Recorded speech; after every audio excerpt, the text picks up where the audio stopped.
প্রিয় লিসেনার, ভূত FM BD story চ্যানেলে আপনাদেরকে স্বাগতম। বরাবরের মতো আজকেও 5টি চমৎকার ঘটনা নিয়ে আপনাদের সামনে হাজির হয়েছি। আশা করি শুরু থেকে শেষ পর্যন্ত সঙ্গেই থাকবেন। শুরুতেই আপনাদের কাছে অনুরোধ, চ্যানেলটি যদি সাবস্ক্রাইব করে না থাকেন তাহলে এক্ষুনি সাবস্ক্রাইব করুন এবং বেল আইকনটি অন করুন। ভিডিওটি শেয়ার করে বন্ধুদের মাঝে ছড়িয়ে দিন। ধন্যবাদ। চলুন শুরু করি আজকের ঘটনা। প্রিয় লিসেনার, আমরা চলে যাব আজকের এপিসোডের প্রথম ঘটনায়। আজকের এপিসোডের প্রথম ঘটনা, রক্তচক্ষু ও আদমখোর পিশাচের রাত। রাতের নিস্তব্ধতা যখন পুরো গ্রামকে গ্রাস করে, তখন কিছু রাস্তা আর রাস্তা থাকে না, হয়ে ওঠে মৃত্যুর এক নিঃশব্দ ফাঁদ। রংপুরের এক প্রত্যন্ত গ্রাম কালীপুর।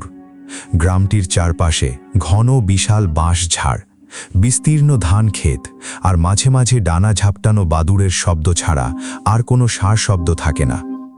পুরো গ্রাম যেন এক অজানা আতঙ্কের চাদরে নিজেকে ঢেকে রাখে। সেই কালীপুর গ্রামেরই এক মধ্যবয়সী ভ্যান চালক রহিম। সংসারে মা, স্ত্রী আর দুটি ছোট সন্তানের মুখে অন্ন তুলে দিতে তাকে প্রতিদিন রোদ বৃষ্টি মাথায় নিয়ে ভ্যান চালাতে হয়। উপার্জনের আশায় সে প্রতিদিন গ্রামের হাট পার হয়ে শহরের দিকে চলে যায়, কিন্তু ফিরে আসার সময়টা তার কখনোই নির্দিষ্ট থাকে না। রাত 12টা, 1:30 কিংবা 2টো বেজে যাওয়া ছিল তার নিত্যদিনের ঘটনা। রহিমের বাড়ি ফেরার পথটি ছিল ভীষণ ভয়াল ও করুণ। প্রায় 2 কিলোমিটার দীর্ঘ এক নির্জন কাঁচা রাস্তা, যার দুই পাশে শত বছরের প্রাচীন বিশাল বটগাছ আর আকাশ ছোঁয়া ঘন বাঁশঝাড় এমনভাবে ডালপালা মেলে দাঁড়িয়ে আছে যে দিনের বেলাতেও সেখানে সূর্যের আলো পৌঁছতে কষ্ট হয়। রাতের আধারে সেই রাস্তা যেন নরকের দরজায় পরিণত হতো। সেই বিশেষ রাতটি ছিল ঘোর অমাবস্যার। আকাশে এক বিন্দু চাঁদের আলো ছিল না, যেন অতিকায় কোনো কালো কাফনের কাপড়ে পুরো আসমান ঢেকে রাখা হয়েছে। ঝিরঝিরে ঠান্ডা বাতাসে বাঁশের ডালে ডাল ঘষা লেগে এক ভয়ঙ্কর মর্মর শব্দ হচ্ছিল। বহু দূর থেকে কোনো এক অচেনা প্রেতাত্মার আর্তনাদের মতো ভেসে আসছিল খেক শিয়ালের হাঁক। ঘড়িতে তখন রাত 1:30 বাজতে কয়েক মিনিট বাকি। রহিমের কাছে ছিল তার পুরনো একটা ভ্যান আর তার সামনে বাঁধানো একটি কেরোসিনের কুপি বাতি। সেই মিটমিটে কুপির আলোতে পথের ছাড়াগুলো ভয়াল দানবের মতো একে অপরের সাথে পেঁচিয়ে যাচ্ছিল। রহিম ক্লান্ত শরীরে ভ্যানের প্যাডেল ঘুরিয়ে আঁকাবাঁকা রাস্তা পার হচ্ছিল। কুপির হলুদ আলো কাদামাখা কাঁচা রাস্তার ওপর থরথর করে কাঁপছিল। রহিমের মনে হচ্ছিল আজ চারপাশের বাতাস ভীষণ ভারী, দম যেন বন্ধ হয়ে আসছে। বাতাসের মধ্যে হালকা পচা এক ধরনের বিশ্রী গন্ধ ভেসে আসছে। তবে সে সেটাকে পাত্তা দিল না, ভাবল হয়তো কোনো বিলের পচা জলজ উদ্ভিদের গন্ধ। ঠিক তখনই বাঁশঝাড়ের একটা ধারালো মোড় পার হতেই রহিমের ভ্যানের হালকা আলো এমন কিছু একটার ওপর পড়ল যা দেখে তার হাতের গ্রিপ শিথিল হয়ে গেল এবং পায়ের প্যাডেল যেন শূন্যেই জমে বরফ হয়ে গেল। রাস্তার ঠিক মাঝখানে দাঁড়িয়ে আছে 3টি দীর্ঘদেহী পুরুষ।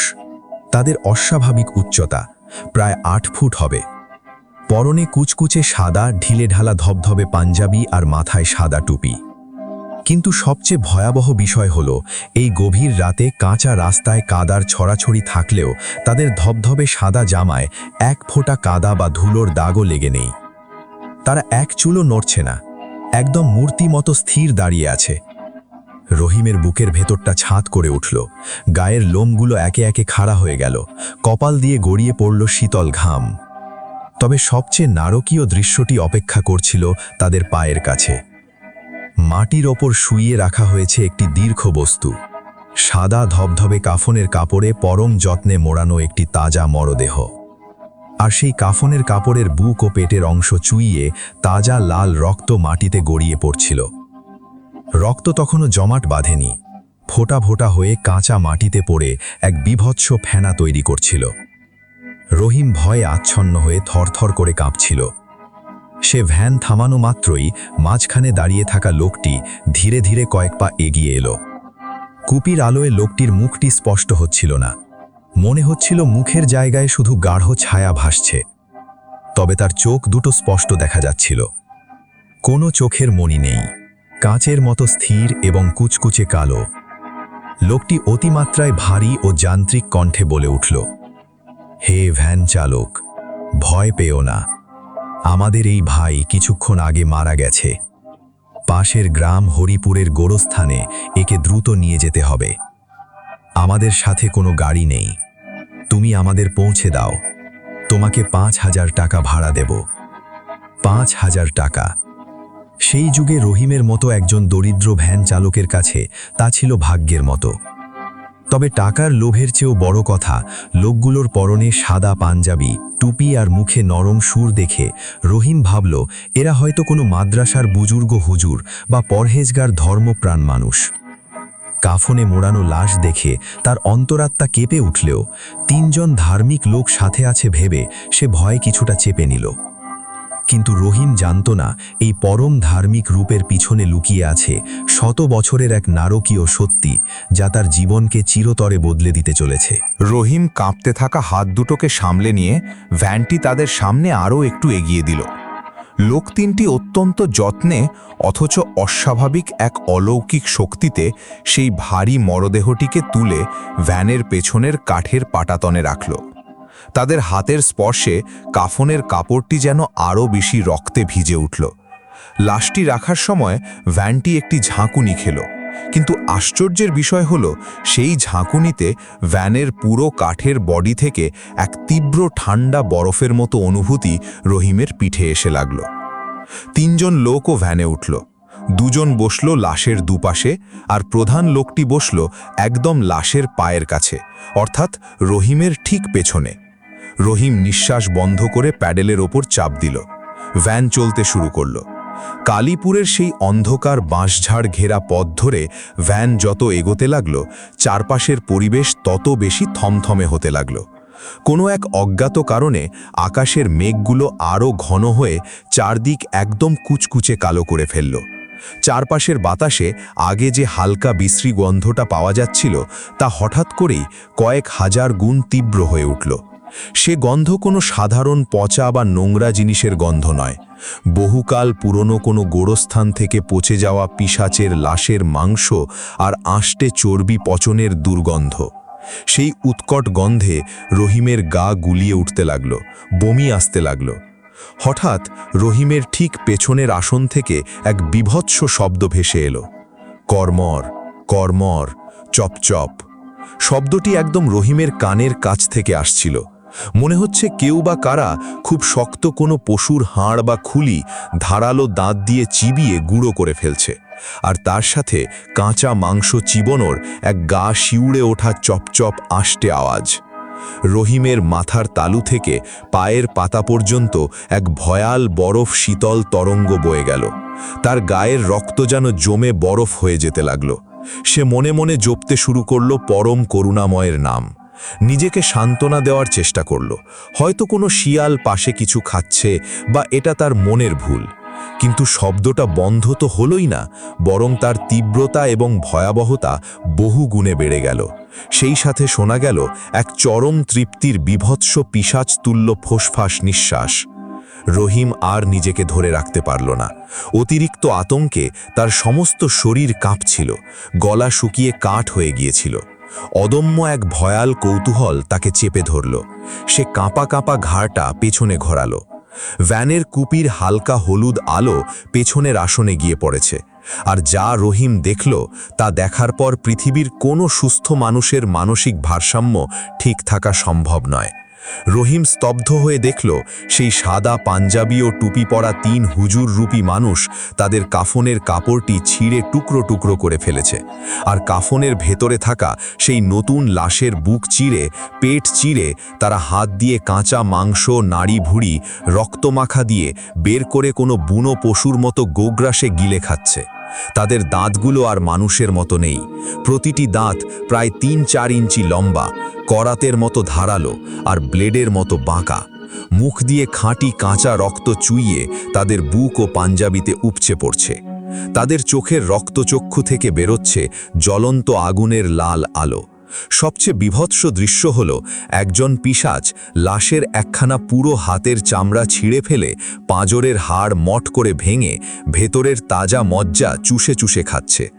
রহিমের চোখ দুটো ভয়ে কোটর থেকে বেরিয়ে আসার উপক্রম হলো। সে কোনো চিৎকার দিতে পারল না, তার কণ্ঠনালী যেন পুরোপুরি অবশ হয়ে গিয়েছিল। হঠাৎ 3 পিশাচের মধ্যে প্রধান পিশাচটি একদম 180 ডিগ্রি ঘাড় ঘুরিয়ে রহিমের দিকে তাকালো।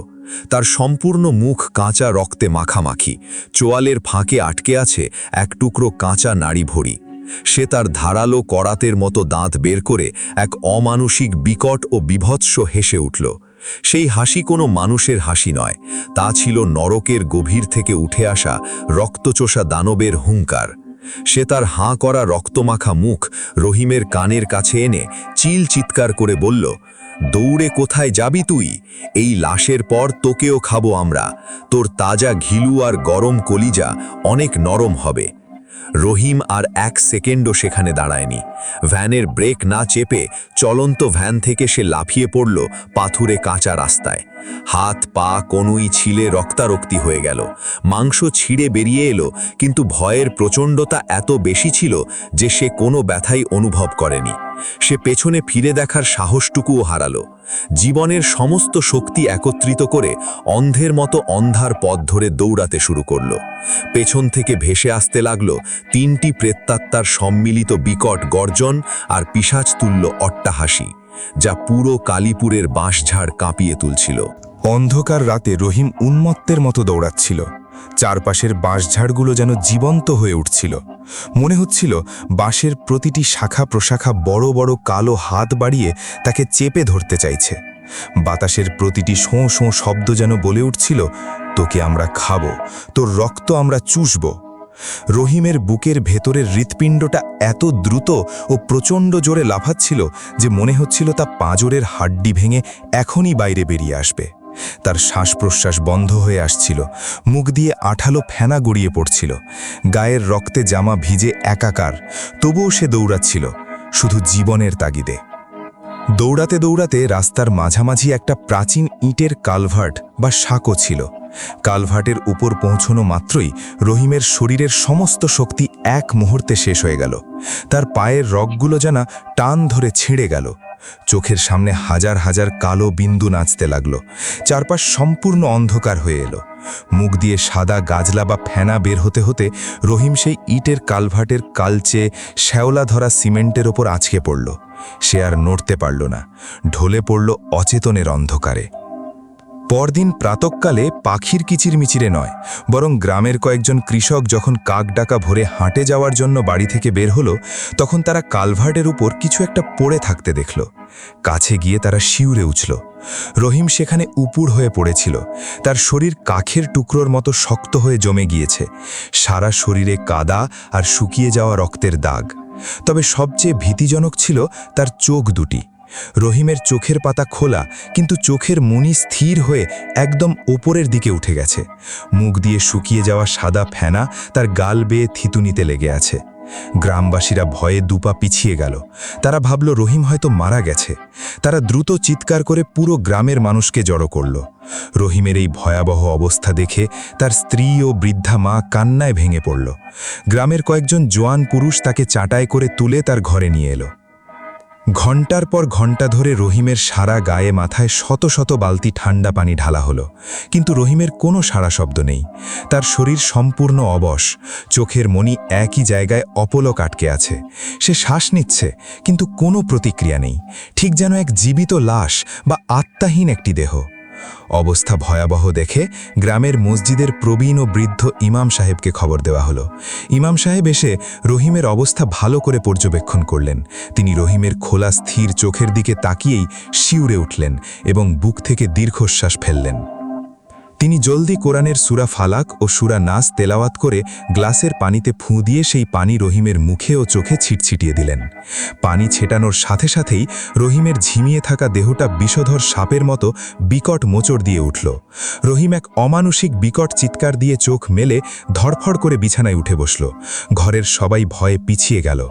রহিমের চোখের দৃষ্টি ছিল অস্বাভাবিক ও ভয়ঙ্কর লাল। সে ঘরের কারো দিকে তাকাচ্ছিল না, বরং ঘরের অন্ধকার এক কোণে অপলক দৃষ্টিতে থরথর করে কাঁপছিল। তার মুখ দিয়ে মানুষের ভাষা বের হচ্ছিল না, শুধু এক তীব্র পশুতুল্য গোঙানির শব্দ বের হচ্ছিল। সে তার নিজের নখ দিয়ে নিজের বুকের চামড়া আছড়ে খামচে রক্তাক্ত করে ফেলছিল। ইমাম সাহেব অত্যন্ত চিন্তিত হয়ে রহিমের কপালে হাত রাখলেন এবং আয়াতুল কুরসি পাঠ করতে লাগলেন। কিছুটা পর্যবেক্ষণ করার পর তিনি গম্ভীর মুখে রহিমের পরিবারের দিকে তাকিয়ে বললেন, এই ব্যাধি আমার বা শহরের কোনো সাধারণ ডাক্তার বা শহরের কোনো সাধারণ ডাক্তারের সাধ্যের বাইরে। ও রাতে সাধারণ কোনো ভূতপ্রেত দেখেনি। ও এমন কিছু পিশাচ দেখেছে যা দেখার পর মানুষের বাঁচা সম্ভব নয়। একে কোনো শক্তিশালী মাওলানা বা আলেম রুকিয়াকারীর কাছে নিয়ে যান, অন্যথায় আজ রাতের মধ্যেই এই লোকের আত্মা শুকিয়ে শেষ হয়ে যাবে ও পাগল হয়ে মারা যাবে। রহিমের পরিবার আর এক মুহূর্তও সময় নষ্ট করল না। পাশের জেলার এক সুপ্রসিদ্ধ আলেম এবং কোরআনিক রুকিয়ার চিকিৎসা বিশেষজ্ঞ হুজুর মাওলানা জয়নাল আবেদিনের কাছে জরুরি খবর পাঠালো। সন্ধ্যা ঘনিয়ে আসার আগেই মৌলানা জয়নাল আবেদিন তার দুজন অভিজ্ঞ সহকারী নিয়ে রহিমের মিঠো ঘরে উপস্থিত হলেন। পুরো কালীপুর গ্রাম ততক্ষণে এক থমথমে ভীতিজনক অন্ধকারে তলিয়ে গিয়েছে। বাইরে শুরু হয়েছে মুষলধারে বৃষ্টি, আর তার সাথে শোঁ শোঁ গর্জন করে বইছে ঠান্ডা কাল বৈশাখী বাতাস। হুজুর জয়নাল আবেদিন ঘরে ঢুকেই আবহাওয়াটা মেপে নিলেন। ঘরটি ছিল অস্বাভাবিক ঠান্ডা। তিনি ঘরের মাঝখানে একটি সুতির লাল কাপড় বিছিয়ে রহিমকে তার উপর বসালেন। এরপর একটি প্রাচীন তামার পাত্র থেকে বিশেষ পড়া পানি ও লাল কালি দিয়ে রহিমের চারপাশে একটি গোল সুরক্ষা বলয় এঁকে দিলেন। রহিম সেই লাল বৃত্তের ভেতর বসতেই তার শরীর আরও জোরসে কাঁপতে লাগল। হুজুর তার ডান হাতে একছড়া কালচে তসবি নিলেন এবং অত্যন্ত সুর করে উচ্চস্বরে কোরআনের শক্তিশালী রুকিয়ার আয়াত ও সূরা জিন তেলাওয়াত করতে শুরু করলেন। কোরআনের কালামের তেলাওয়াত যত বাড়তে লাগল, ঘরের ভেতরের পরিবেশ তত ভয়াবহ রূপ ধারণ করতে শুরু করল। বাইরে ভরা বর্ষার গরম থাকলেও ঘরের ভেতরটা যেন মুহূর্তের মধ্যে উত্তর মেরুর বরফ ঘরের মতো ঠান্ডা হয়ে গেল। ঘরের মানুষের মুখ থেকে বরফের মতো ধোঁয়া বেরোতে লাগল। ঘরের কোণায় রাখা পিতলের প্রদীপের আগুনের শিখা লাল থেকে হঠাৎ করে অলৌকিক নীল বর্ণ ধারণ করে লাফাতে শুরু করল। হঠাৎ রহিম বিকট শব্দে সামনের কাঠের টেবিলে থাবা বসালো। কাঠের পাটা মট করে ফেটে গেল। তার গলার মোটা মোটা রগগুলো ফুলে উঠে একদম কুচকুচে কালো রূপ নিল। সে তার চোখ দুটো উল্টে ফেলল। চোখে কোনো সাদা অংশ নেই, পুরো চোখ একদম অন্ধকারের মতো কালো। রহিম যখন কথা বলে উঠল, তখন সেই কণ্ঠস্বর শুনে ঘরের সবাই ভয়ে জমে গেল। সেটি রহিমের কণ্ঠ ছিল না। একটা নয়, তিনটে আলাদা আলাদা পিশাচের কণ্ঠস্বর একসাথে মিশ্রিত হয়ে রহিমের মুখ থেকে এক নারকীয় যান্ত্রিক গর্জনে বেরিয়ে এলো। সে গর্জে উঠল, থামা তোর পড়া, বন্ধ কর ওই কালাম, নইলে এক্ষুনি তোর গলার নলি কামড়ে ছিঁড়ে রক্ত খেয়ে নেব। হুজুর জয়নাল আবেদিন বিন্দুমাত্র ভয় না পেয়ে নিজের স্থান থেকে 1 ইঞ্চিও নড়লেন না। তিনি দৃঢ় কণ্ঠে জপ থামিয়ে হাঁক দিলেন, আল্লাহর কালামের শক্তির সামনে তোদের কোনো অস্তিত্ব নেই। সত্যি বল, তোরা কারা? কেন এই নিরীহ লোকটার ওপর আছর করেছিস? রহিমের দেহ ব্যবহার করে সেই অপশক্তি এক নারকীয় অট্টহাসি হেসে উঠল। পুরো মাটির ঘর সেই হাসিতে কেঁপে উঠল। পিশাচটি হিসিস করে জবাব দিল, আমরা সাধারণ জিন নই রে মূর্খ মানব, আমরা আদমখোর পিশাচ জিন। আমরা গোরস্থান থেকে পচা লাশ তুলে খাই, আমরা তাজা রক্তের ঘ্রাণ পাই, রক্তই আমাদের খাদ্য। হুজুর চোখ মুখ শক্ত করে প্রশ্ন করলেন, তোরাই খেটে খাওয়া গরিব ভ্যানচালককে কেন আক্রমণ করলি? সে তো তোদের কোনো ক্ষতি করেনি। পিশাচ জিনগুলো রহিমের জিভ বের করে বিশ্রীভাবে চেটে নিয়ে বলল, এই লোক প্রতিদিন গভীর রাতে আমাদের বিচরণ ক্ষেত্রে যাতায়াত করে। কালীপুরের ওই বাঁশঝাড়ের কাঁচা রাস্তা আমাদের শিকারের জায়গা। ওর প্রতিদিনের যাতায়াত আমাদের কাজে ব্যাঘাত ঘটায়। ওই অমাবস্যার রাতে আমরা ওকে শুধু ভয় দেখাইনি, ওর ওপর মৃত্যুর ছাপ রেখে এসেছি। আজ রাতে ওর কলিজা ও আত্মা টেনে বের করে নিয়ে যেতাম। ওকে আমরা মেরেই ফেলব। হুজুর কয়েক সেকেন্ডের জন্য চোখ বন্ধ করে আল্লাহর দরবারে সাহায্য চাইলেন। এরপর তিনি তার ঝুলি থেকে একটি প্রাচীন পিতলের কৌটো আর এক মুঠো বিশেষ পড়া সরিষা বের করলেন। হুজুর বীরের মতো গর্জে উঠে বললেন, এত বড় সাহস তোদের, এক নিরীহ মানুষকে হত্যা করবি? তোরা যদি এক্ষুনি এই লোকটার শরীর ছেড়ে চিরতরে এই গ্রাম ত্যাগ না করিস, তবে রুকিয়ার কালামের আগুনে তোদের জ্বালিয়ে ছাই করে দেব, আর তোদের অপআত্মাকে এই পিতলের কৌটোয় চিরদিনের জন্য বন্দী করব। কথাটি শেষ করেই হুজুর পড়া সরিষা রহিমের গায়ে ছিটিয়ে দিলেন। সরিষা রহিমের চামড়ায় লাগামাত্র ছ্যাঁকা লাগার মতো ধোঁয়া বেরোতে লাগল, যেন ফুটন্ত কড়াইতে জল পড়েছে। রহিমের ভেতরে থাকা জিনগুলো যন্ত্রণায় অমানুষিক আর্তনাদ করে উঠল, যা শুনে ঘরের লোকজনের কান দিয়ে রক্ত আসার উপক্রম হলো। ঘরের শক্ত কাঠের খুঁটিগুলো থরথর করে কাঁপতে লাগল। পোড়া সরিষার আগুনে জ্বলতে থাকা পিশাচ জিনগুলোর দাপাদাপি আরও বেড়ে গেল। কিন্তু হুজুর জয়নাল আবেদিনের ইস্পাত কঠিন মনোভাবের কাছে তাদের নারকীয় তেজ কিছুটা নমনীয় হতে বাধ্য হল। তারা রহিমের মুখ দিয়ে গোঙাতে গোঙাতে ও হাঁপাতে হাঁপাতে বলল, থামাও, তোমার পড়া থামাও, আমাদের শরীর জ্বলে ছাই হয়ে যাচ্ছে, আমরা চলে যাব, কিন্তু আমাদের মুক্তি পাওয়ার বিনিময়ে বলিকাব্য দিতে হবে। 3টি তাজা পশুর রক্ত চাই আমাদের 3 জনের জন্য 3টি আস্ত কালো মহিষ দিতে হবে। হুজুর তিলাওয়াত এক মুহূর্তের জন্য থামালেন। তার কপালে ভাঁজ পড়ল, চোখের দৃষ্টি হয়ে উঠল অত্যন্ত কঠোর।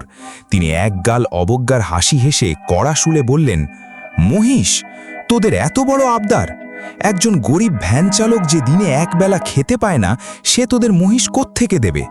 মহিষ কেন, তোদের মতো নরকের পিশাচদের জন্য একটি মুরগির রক্তও দেওয়া হবে না। তোরা কোনো উপহার বা বলির যোগ্য নস, তোদের ধ্বংসই তোদের একমাত্র পরিণতি।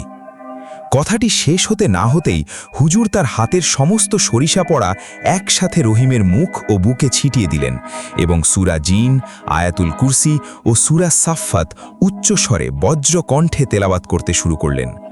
মুহূর্তের মধ্যে সেই বন্ধ ঘরের ভেতরের আবহাওয়ায় এক তীব্র অলৌকিক ঝড় বয়ে গেল। ঘরের সমস্ত আসবাবপত্র শূন্যে ভাসতে লাগল। হ্যারিকেনের কাঁচ ভেঙে চুরমার হয়ে গেল। রহিমের 80 কেজি ওজনের দেহটি কোনো অদৃশ্য বলের প্রভাবে মাটি থেকে শূন্যে প্রায় 2 ফুট ওপরে উঠে গেল। তার মুখ দিয়ে ঘন কালচে রক্ত আর পচা পিশাচের ফেনা উপচে পড়তে লাগল। জিনগুলো তাদের জীবনের শেষ আর্তনাদ করে উঠল, যা পুরো কালীপুর গ্রামের বাতাসকে স্তব্ধ করে দিল। আমাদের ক্ষমা করো, আমাদের মেরো না, আমরা আর কোনোদিন এই কালীপুর গ্রামে আসব না, আর কখনো কোনো মানুষের তাজা রক্ত চুষব না। হুজুর জয়নাল আবেদিন এবার আর কোনো সময় নষ্ট করলেন না। তিনি তার ডান হাতে থাকা তামার মুখ খোলা পিতলের কৌটোটি রহিমের একদম মুখের সামনে ধরলেন এবং উচ্চস্বরে হাঁক দিলেন, যদি বাঁচতে চাস, এই মুহূর্তে এই লোকটির শরীর ত্যাগ করে এই কৌটোর ভেতর বন্দী হ, নয়তো আয়াতে কারিমার আগুনে পুড়ে তোদের চিরতরে ছাই করে দেব। অদৃশ্য এক অতি প্রাকৃতিক তীব্র আকর্ষণের টানে রহিমের মুখ থেকে 3টি ঘন কালচে ধোঁয়ার কুণ্ডলী আকুল হয়ে বের হয়ে এলো। ধোঁয়ার কুণ্ডলী 3টি এক একে সেই ছোট পিতলের পাত্রটির ভেতর টেনে ঢুকে গেল। ধোঁয়া ঢোকা মাত্রই হুজুর চোখের পলকে পাত্রের মুখে একটি তামা ও বিশেষ মোনাজাতের আয়াত লেখা ঢাকনা বসিয়ে দিলেন এবং মোম গলিয়ে তার মুখ চিরদিনের জন্য সিল করে দিলেন। এক নিমেষেই ঘরের সমস্ত তাণ্ডব, বাতাস ও আর্তনাদ থেমে গেল। প্রদীপের লাল আলো আবার স্বাভাবিক রূপ নিল। বাইরে বৃষ্টির তীব্রতা কমে শান্ত হয়ে এলো। রহিমের নিথর দেহটি শূন্য থেকে মাটিতে ঢলে পড়ল। তবে এবার আর কোনো পিশাচের ভয়াল রূপ নয়, রহিম এখন অত্যন্ত শান্তভাবে এক গভীর আবেশময় ঘুমে আচ্ছন্ন। তার শ্বাস প্রশ্বাস আবার সাধারণ সুস্থ মানুষের মতো ধীর গতিতে বইতে শুরু করেছে। হুজুর জয়নাল আবেদিন সেই সিল করা ভারী পিতলের পাত্রটি শক্ত করে ধরে উঠে দাঁড়ালেন। তিনি উপস্থিত গ্রামবাসীদের এবং স্থানীয় মাওলানাদের কঠোর নির্দেশ দিলেন, এই পাত্রটি যেন আজ রাতেই পদ্মার গভীর তলদেশে ভারী পাথর বেঁধে ডুবিয়ে দেওয়া হয়। সাবধান, কোনো দিন কোনো মানব সন্তান যেন এটি ভুল করেও খোলার চেষ্টা না করে। যদি খোলে, তবে নরকের ধ্বংসলীলা আবার নেমে আসবে। পরদিন সকালে রহিম সম্পূর্ণ সুস্থ হয়ে চোখ মেলল। সে তার পরিবারকে ফিরে পেল, কিন্তু সেই ভয়াল অমাবস্যার রাতের কথা, কাফনের লাশ ছিঁড়ে পিশাচদের কাঁচা মাংস ও মজ্জা খাওয়ার সেই বিভৎস দৃশ্য আর সেই 3 জোড়া জ্বলন্ত রক্তচক্ষুর ভয় তার মন থেকে কোনো দিন মোছা সম্ভব হয়নি। সে আর কোনো দিন গভীর রাতে একা ভ্যান নিয়ে বের হয়নি। আজও কালীপুর গ্রামের সেই আঁকাবাঁকা বাঁশঝাড়ের রাস্তা দিয়ে রাতের বেলা কেউ একা হেঁটে যাওয়ার সাহস পায় না। লোকমুখে শোনা যায় আজও অমাবস্যার রাতে সেই পুরনো ইটের কালভার্টের ওপর দাঁড়িয়ে থাকলে নাকি বহুদূর থেকে ভেসে আসে কাফনের কাপড় ছেঁড়ার কর-মর শব্দ আর পিশাচদের এক অমানুষিক তৃপ্তির ফোঁস-ফাঁস নিঃশ্বাস। প্রিয় লিসেনার, ঘটনাগুলো কেমন লাগছে কমেন্ট করে তা জানিয়ে দিন এবং ভিডিওতে লাইক দিন এবং শেয়ার করে ছড়িয়ে দিন। আমরা চলে যাব পরবর্তী ঘটনায়। প্রিয় লিসেনার, আমরা চলে যাব আজকের এপিসোডের দ্বিতীয় ঘটনায়। আজকের এপিসোডের দ্বিতীয় ঘটনা নিশুথি রাতে মেছো নিশাচর। গ্রাম বাংলার রূপ যতটাই নয়ন জুড়ানো, তার রাতগুলো ঠিক ততটাই রহস্যময় আর থমথমে, বিশেষ করে সেই সব প্রত্যন্ত অঞ্চলে যেখানে আধুনিকতার ছোঁয়া এখনও পৌঁছয়নি। খুলনার ভৈরব নদীর কোল ঘেঁষে গড়ে ওঠা সুন্দরপুর তেমনই এক প্রাচীন গ্রাম। গ্রামটিতে লোকজ বিশ্বাসের অভাব নেই। বুড়োদের মুখে শোনা যায় অমাবস্যা আর পূর্ণিমার মাঝামাঝি যে থমথমে রাতগুলো আসে, তখন গ্রামের বিল আর শেওড়া গাছে চড়ে বেড়ায় এক জাতীয় মেছো পিশাচ বা মেছো ভূত। তারা মানুষের গলার স্বর নকল করতে সিদ্ধহস্ত। আধার রাতে কোনো পথিককে একলা পেলে পরিচিত মানুষের কণ্ঠে ডেকে নিয়ে যায় নদীর ধারে। তারপর সেই গ্রামেরই এক যুবক নিশিকান্ত, পেশায় জেলে। প্রতিদিন শেষ রাতে যখন পুরো গ্রাম ঘুমিয়ে থাকে, তখন নিশিকান্ত তার ছোট নৌকা আর জাল নিয়ে ভৈরব নদীতে রওনা হয়। নদীটি গ্রামের মেঠো পথ থেকে কিছুটা দূরে, যার দুই পাশে ঘন বাঁশঝাড়, প্রাচীন বট, শেওড়ার জঙ্গল আর থমথমে বিল। সেই রাতে আকাশে ছিল ফালি চাঁদ, যা ঘন কালো মেঘের আড়ালে বারবার লুকিয়ে যাচ্ছিল। কুয়াশার হালকা চাদর ঘিরে ধরেছিল পুরো পথকে। ঘড়িতে তখন রাত 2:45। নিশিকান্ত তার হাতে একখানা হারিকেন আর কাঁধে পেঁচানো জাল নিয়ে ধীর পায়ে আঁকাবাঁকা মেঠো পথ ধরে নদীর দিকে হাঁটছিল। হাঁটতে হাঁটতে সে খেয়াল করল চারপাশের বাতাস হঠাৎ ভীষণ ভারী হয়ে উঠেছে। সাধারণ রাতে যে ঝিঝি পোকার কনসার্ট চলে, আজ তা একদম বন্ধ। চারপাশ অদ্ভুত শ্বাসরুদ্ধকর এক নিস্তব্ধতায় ডুবে আছে। হঠাৎ ডান পাশের বিশাল শেওড়া গাছটার উপর থেকে একটা শুকনো ডাল মট করে ভেঙে পড়ল। নিশিকান্ত ছমছমে ভাবটা কাটানোর জন্য জোরে একগাল গালি দিয়ে উঠল, কিন্তু তার কথা শেষ হতে না হতেই সেই শেওড়া গাছের পেছন থেকে এক মিষ্টি চেনা কণ্ঠ ভেসে এলো।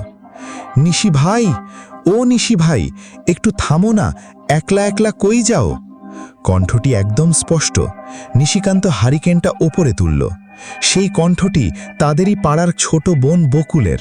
কিন্তু বকুল এই শেষ রাতে এত নির্জন শেওড়াতলায় কি করছে?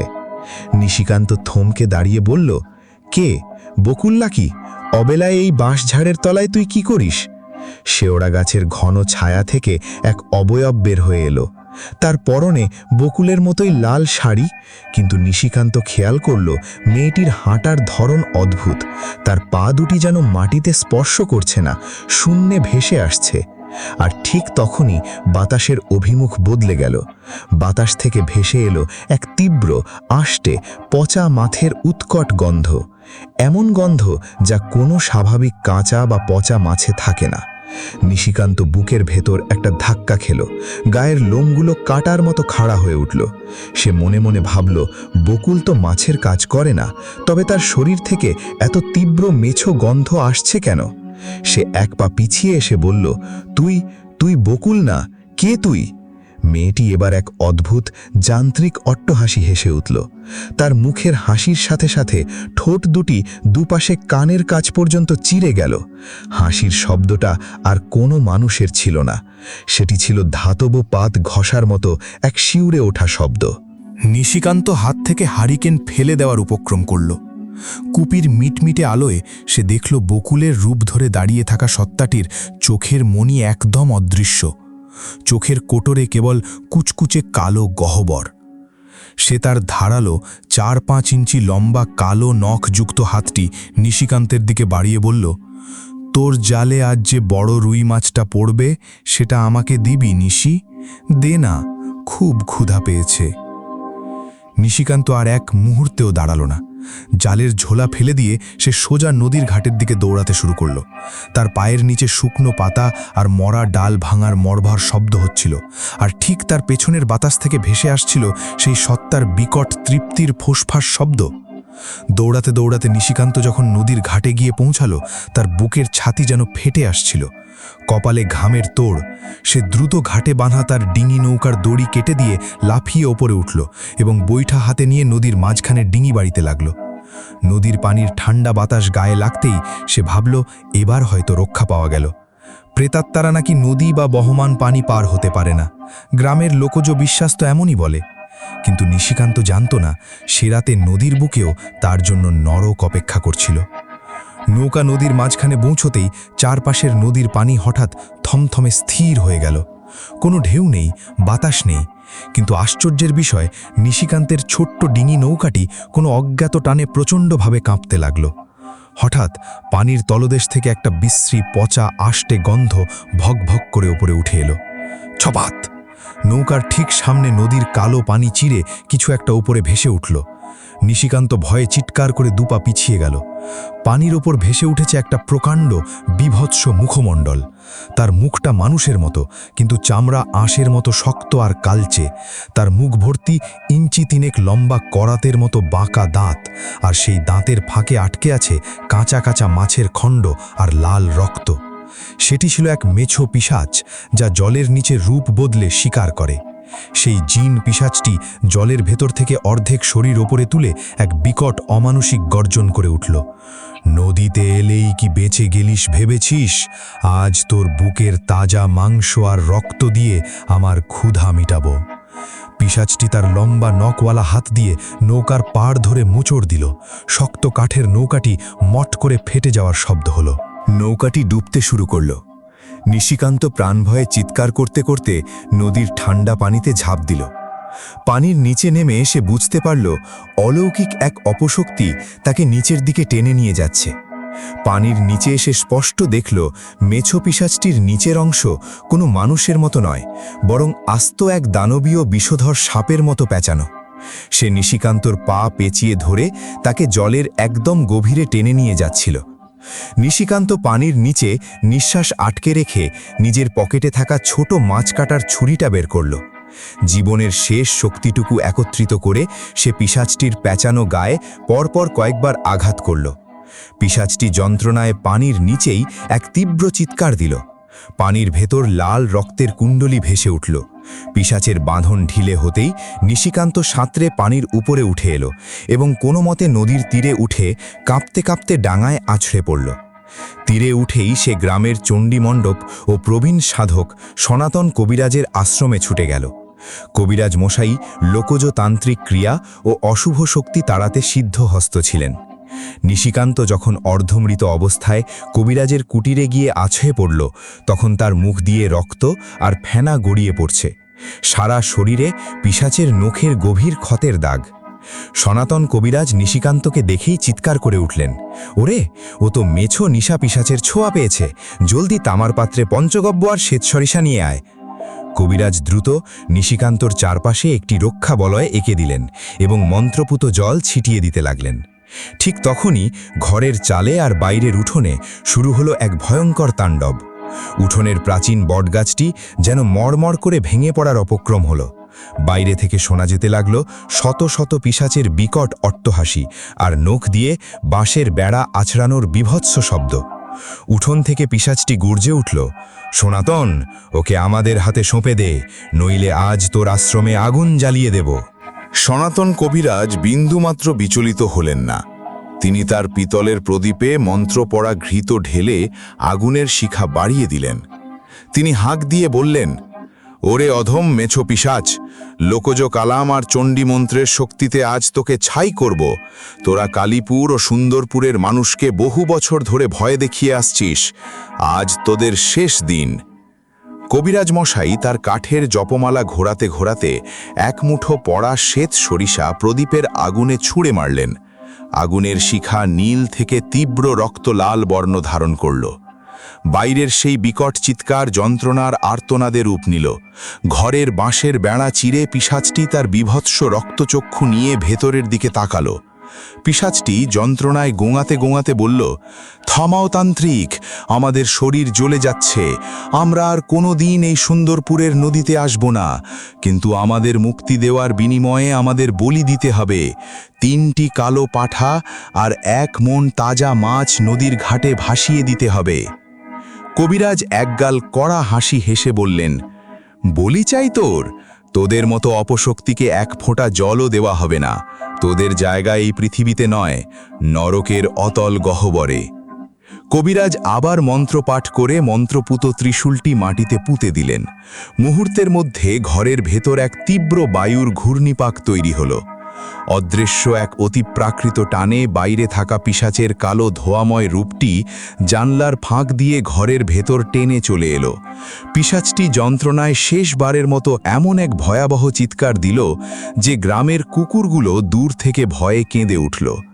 কবিরাজ তার তামার তৈরি একটি বিশেষ যজ্ঞকুশলের পাত্র বের করে সেই কালচে ধোঁয়াকে ভেতরে বন্দি করে ফেললেন এবং ওপর থেকে শক্ত পিতলের ঢাকনা বসিয়ে সিল গালা করে দিলেন। ঘর শান্ত হয়ে এলো। বাতাসের সেই উৎকট মেছো পচা গন্ধ নিমেষেই মিলিয়ে গেল। পরদিন সকালে গ্রামের মানুষ যখন সুন্দরপুরের নদীর ঘাটে এসে জড়ো হলো, তারা দেখল নিশিকান্তর আধডোবা ডিঙি নৌকাটি কূলে ভেসে এসেছে। কবিরাজ সনাতন নদীরক্ষা পূজার আয়োজন করে সেই সিল করা তামার পাত্রটি নদীর সবচেয়ে গভীর খাদে ভারী পাথর দিয়ে ডুবিয়ে দিলেন, যাতে কোনোদিন তা ডাঙায় ভেসে না ওঠে। নিশিকান্ত বেঁচে গিয়েছিল ঠিকই, কিন্তু সেই রাতের পর থেকে সে আর কখনো শেষ রাতে একলা নদীতে মাছ ধরতে যায়নি। আজও সুন্দরপুর গ্রামের লোকজ বিশ্বাসে এই কড়া নিয়মটি মেনে চলা হয়। রীতি অনুযায়ী রাত 2টো থেকে 4টের মধ্যে কোনো পথিক যদি শেওড়াগাছির পাশ দিয়ে যাওয়ার সময় নিজের পরিচিত মানুষের কণ্ঠে ডাক শোনে, তবে সে যেন ভুলেও পেছনে না তাকায়। কারণ লোকমুখে আজও শোনা যায়, নদীর ঠান্ডা বাতাসে অমাবস্যার রাতে যদি কখনো কাঁচা মাছ পচা গন্ধ ভেসে আসে, তবে বুঝতে হবে মেছো নিশাচর এখনও শেওড়া গাছের ডালে বসে শিকারের প্রতীক্ষায় ওত পেতে আছে। প্রিয় লিসেনার, ঘটনাগুলো কেমন লাগছে কমেন্ট করে তা জানিয়ে দিন এবং ভিডিওতে লাইক দিন এবং শেয়ার করে ছড়িয়ে দিন। আমরা চলে যাব পরবর্তী ঘটনায়। প্রিয় লিসেনার, আমরা চলে যাব আজকের এপিসোডের 3য় ঘটনায়। আজকের এপিসোডের 3য় ঘটনা, জাফলংয়ের রক্তচক্ষু ও যক্ষিণী। সিলেটের জাফলং বলতেই চোখের সামনে ভেসে ওঠে পিয়াইন নদীর স্বচ্ছ পানি, ঝুলন্ত ডাউকি ব্রিজ আর বিশাল বিশাল জয়ন্তী পাহাড়। কিন্তু এই মায়াবী সৌন্দর্যের পেছনে লুকিয়ে আছে এক প্রাচীন ও অতিলৌকিক রহস্য। সীমান্ত ঘেঁষা আদিবাসী ও স্থানীয়দের লোকজ বিশ্বাস, জাফলংয়ের গভীর পাহাড় আর পিয়াইন নদীর চরে অমাবস্যার রাতে এক মায়াবী কিন্তু নারকীয় অপশক্তির বিচরণ ঘটে, যাকে স্থানীয়রা বলে যক্ষিণী বা জলপিশাচ। কথিত আছে, 100 বছর আগে ভারতের পাহাড়ি উপজাতিদের এক রাজকন্যা বিশ্বাসঘাতকতার শিকার হয়ে পিয়াইন নদীতে সলিল সমাধি লাভ করেছিল। মৃত্যুর পর তার আত্মা পাহাড়ের গহীনে এক পিশাচ রূপ ধারণ করে। সে গভীর রাতে নিঃসঙ্গ পথিক বা পাথর সংগ্রাহকদের সুন্দর নারীর রূপ ধরে কিংবা কান্নার ছলে বিভ্রান্ত করে নিজের ডেরায় ডেকে নেয়। তারপর তাদের দেহের তাজা রক্ত ও কলিজা টেনে বের করে ফেলে। সেই সিলেটের সীমান্ত সংলগ্ন গ্রামে বাস করত রুবেল। বয়স 30-এর কাছাকাছি, সাহসী ও শক্তপোক্ত জোয়ান। জাফলংয়ের নদীতে পাথর তোলার কাজ করত সে। সংসারের অভাব মেটাতে মাঝে মধ্যেই যখন পুরো জাফলং খাঁ খাঁ করে, তখন রুবেল তার ছোট ডিঙি নৌকা নিয়ে নদীর চরে যেত, নদীর বুক থেকে বড় বড় দামি পাথর সংগ্রহ করতে। সেটি ছিল ঘোর অমাবস্যার এক হিমশীতল রাত। আকাশে ছিটানো মেঘের আড়ালে এক বিন্দু চাঁদের আলো ছিল না। পিয়াইন নদীর ঠান্ডা বাতাসে পাহাড়ের ওপর থেকে এক অদ্ভুত শোঁ শোঁ শব্দ ভেসে আসছিল। চারপাশ ঘন কুয়াশায় ছেয়ে গেছে, হাত বাড়ালে নিজের হাতও স্পষ্ট দেখা যায় না। ঘড়িতে তখন রাত 2:15। রুবেল তার ডিঙি নৌকার মাথায় একটি কেরোসিনের হ্যারিকেন ঝুলিয়ে নদীর চরের দিকে নৌকা বাইছিল। নৌকাটি চরের কাছে পৌঁছতেই রুবেল খেয়াল করল নদীর পানি হঠাৎ থমথমে ও কুচকুচে কালো হয়ে উঠেছে। কোনো ঢেউ নেই, বাতাসে কোনো পাতার শব্দ নেই। হ্যারিকেনের হলদে আলো চরের বরফ শীতল পাথরের ওপর পড়ে এক ভীতিজনক ছায়া নৃত্য তৈরি করছিল। রুবেল পানিতে নেমে পাথর গোছাতে শুরু করল। হঠাৎ কুয়াশাচ্ছন্ন পিয়াইন নদীর বিপরীত তীর, যেখানে ভারত সীমান্তের খাড়া পাহাড়গুলো মিশেছে, সেখান থেকে এক করুণ ও কাঁপানো নারীর সুর ভেসে এলো। কেউ যেন কোনো অজানা উপজাতীয় ভাষায় সুর করে কাঁদছে। সেই কান্না সাধারণ মানুষের কান্নার মতো নয়, তা মনের ভিতর এক অজানা আকুলতা আর শির দ্বারা কাঁপানো ভয় সৃষ্টি করে। রুবেল থমথমে গলায় বলে উঠল, এই রাতে এত পাহাড়ি চরে কে কাঁদে? সে হ্যারিকেনটি উঁচিয়ে ধরল। হ্যারিকেনের আলোতে কুয়াশা চিরে যে দৃশ্যটি ফুটে উঠল তা দেখে রুবেলের বুকের ভেতর ধড়ফড়ানি শুরু হয়ে গেল। কুয়াশার হালকা চাদর চিরে নদীর বরফ শীতল পানির ওপর এক অপূর্ব সুন্দরী রমণী দাঁড়িয়ে আছে। তার পরনে লাল ধবধবে পাহাড়ি থামি, গলায় প্রাচীন রূপার গয়না। তার লম্বা কুচকুচে কালো চুল পানির ওপর সাপের মতো ভাসছে। কিন্তু রূপের চেয়েও অদ্ভুত বিষয় ছিল, মেয়েটি নদীর প্রায় 5 ফুট গভীর পানিতে দাঁড়িয়ে আছে, অথচ তার শরীর এক চুলও পানিতে ডুবছে না। সে যেন পানির ওপর ভেসে রয়েছে। মেয়েটি ধীরে ধীরে মাথা তুলল। তার মুখচ্ছবি অতুলনীয় সুন্দর হলেও চোখ দুটি ছিল অস্বাভাবিক স্থির। সে রুবেলের দিকে তাকিয়ে পরম মায়াদী ও সুরেলো গলায় বলে উঠল, আমাকে একটু পার করে দেবে গো পথিক, পাহাড়ের ওপারে আমার ঘর, বড় ঠান্ডা এই পানিতে। মেয়েটির রূপ আর কণ্ঠের মায়াজালে রুবেল এক মুহূর্তের জন্য যেন নিজের চেতনা হারিয়ে ফেলল। তার পা দুটি স্বয়ংক্রিয়ভাবে নদীর গভীর পানির দিকে এগোতে লাগল। কিন্তু ঠিক তখনই বাতাস তার অভিমুখ বদলে দিল। বাতাসের ধাক্কায় রুবেলের নাকে এসে লাগল এক বীভৎস পচা মাংস ও বহুকালের পুরনো রক্তের বিশ্রী চর্বি পচা দুর্গন্ধ। সে দুর্গন্ধ এতই তীব্র যে রুবেলের গা গুলিয়ে উঠে বমি চলে এলো। হঠাৎ ধাক্কা খেয়ে রুবেলের আধ্যাত্মিক মায়াজাল কেটে গেল। সে মনে মনে ভাবল, এমন মায়াবী সুন্দর নারীর শরীর থেকে বরফ শীতল পচা মাংসের গন্ধ আসবে কেন? রুবেল এক পা পিছিয়ে এসে কম্পিত কণ্ঠে বলল, তুই কে? এই গভীর রাতে ওপারে যাওয়ার কথা বলছিস কেন? মেয়েটির মুখের মিষ্টি হাসি এক নিমেষে গায়েব হয়ে গেল। তার চোখ দুটি অলৌকিকভাবে সম্পূর্ণ রক্তবর্ণ ধারণ করল। কপাল আর গালের ছাল চটে গিয়ে চুইয়ে পড়তে লাগলো পচা রক্ত আর পুঞ্জ। মেয়েটি আর মানুষের রূপে রইল না। তার চোয়াল দুপাশে চিরে গেল, আর তার মুখ থেকে বেরিয়ে এলো প্রায় 4 ইঞ্চি লম্বা বাঁকা করাতের মতো ধারালো দাঁত। তার হাতের আঙুলগুলো নিমেষেই কালচে হয়ে ঈগলের নখের মতো দীর্ঘ ও ধারালো রূপ নিল।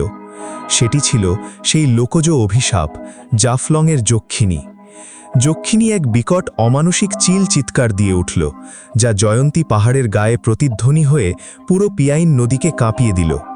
সে বিকট গলায় চিৎকার করল, তোর রক্ত দিয়ে আজ 100 বছরের তৃষ্ণা মেটাবো। যক্ষিণী তার বাতাসে ভেসে থাকা শরীর নিয়ে রুবেলের দিকে ছোঁ মেরে উড়ে এলো। রুবেল আর এক মুহূর্ত না ভেবে জীবনের সবটুকু শক্তি দিয়ে নদীর তীরে রাখা নিজের ডিঙি নৌকার দিকে দৌড় দিল। নদীর ঠান্ডা পানি আর পিচ্ছিল পাথর পার হয়ে সে কোনো মতে নৌকায় লাফিয়ে উঠে বৈঠা হাতে নিল। যক্ষিণী পানির ওপর দিয়ে এক অমানসিক গতিতে ভেসে আসছিল। তার লম্বা নখযুক্ত হাত দুটি রুবেলের ঘাড় আঁকড়ে ধরার জন্য বাড়িয়ে দিয়েছিল। রুবেল ভয় না হারিয়ে নৌকার কাঠের বড় লগিটি দিয়ে যক্ষিণীর মুখে সজোরে আঘাত করল।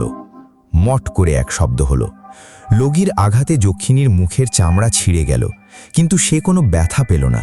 সে বিভৎস অট্টহাসি হেসে নৌকার গলুই চেপে ধরল। শক্ত কাঠের ডিঙি নৌকাটি উল্টে যাওয়ার উপক্রম হলো। নদীতে হঠাৎ বড় বড় তরঙ্গ সৃষ্টি হতে লাগল। রুবেল আর উপায় না দেখে নৌকা ছেড়ে দিয়ে তীরের দিকে হাঁটু পানিতে ঝাঁপ দিল এবং অন্ধের মতো দৌড়াতে লাগল সীমান্ত লাগোয়া খাসিয়াপল্লীর দিকে। পেছন থেকে ভেসে আসতে লাগল যক্ষিণীর সম্মিলিত প্রেতাত্মার গর্জন আর পাথর ছোড়ার বিকট শব্দ। রুবেল দৌড়াচ্ছে, বুকের হাড়গুলো যেন ফেটে রক্ত বেরিয়ে আসবে। দৌড়াতে দৌড়াতে সে খাসিয়াপল্লীর সীমানায় গিয়ে পৌঁছাল। সেখানে খাসিয়া সম্প্রদায়ের বয়োবৃদ্ধ ও আত্মিক চিকিৎসক ওঝা লিন্ডোর কুটির ছিল। ওঝা লিন্ডো রাত জেগে তার কুটিরে মন্ত্রপুত পাহাড়ি ভেষজ প্রস্তুত করছিলেন। রুবেল দরজায় আছড়ে পড়ে চিৎকার করে উঠল, ওঝা দাদু বাঁচাও, জাফলংয়ের যক্ষিণী আমাকে ধরেছে। ওঝা লিন্ডো দ্রুত দরজা খুলে রুবেলকে ঘরের ভেতরে টেনে নিলেন। রুবেলের অবস্থা করুণ, তার গায়ের জামা ছেঁড়া, হাঁটু আর কনুই থেকে রক্ত ঝরছে, মুখ দিয়ে সাদা ফেনা বেরোচ্ছে। ওঝা লিন্ডো দরজার দিকে তাকাতেই দেখলেন কুটিরের বাইরে উঠোনে এসে থমকে দাঁড়িয়েছে সেই বিভৎস যক্ষিণী, কিন্তু সে কুটিরের পবিত্র রক্ষাবলয়ের কারণে ভেতরে ঢুকতে পারছে না। যক্ষিণী তার দীর্ঘ নখ দিয়ে ওঝার কুটিরের বাঁশের চালে আঁচড়াতে লাগল আর বিকট সুরে বলল, ওকে আমার হাতে সঁপে দাও লিন্ডো, নয়তো আজ পুরো খাসিয়া পল্লীর প্রতিটা মানুষের রক্ত চুষে খাব। ওঝা লিন্ডো বিন্দুমাত্র ভীত হলেন না। তিনি তার পিতলের প্রদীপে লাল চন্দনের গুঁড়ো ও বিশেষ পাহাড়ি ভেষজ ছুঁড়ে মারলেন। আগুনের শিখা লাফিয়ে উঠে এক নীলচে শিখায় পরিণত হল। তিনি তার মন্ত্রপুত বাঁশের তীর ও ধনু হাতে নিয়ে উচ্চস্বরে উপজাতীয় চণ্ডীমন্ত্র পাঠ করতে শুরু করলেন। লিন্ডো বীরের মতো গর্জে উঠে বললেন, তুই বহু বছর ধরে জাফলংয়ের নিরীহ মানুষদের শিকার করে আসছিস, নদী আর পাহাড়কে অপবিত্র করেছিস। আজ তোর এই অপশক্তির বিনাশ হবে। ওঝা লিন্ডো তার তীরের মাথায় বিশেষ পড়া শ্বেত সরিষা ও মন্ত্রপুত জল মাখিয়ে ধনুতে ছড়ালেন এবং সোজাসুজি যক্ষিণীর বুক লক্ষ্য করে বিদ্ধ করলেন। ছ্যাক!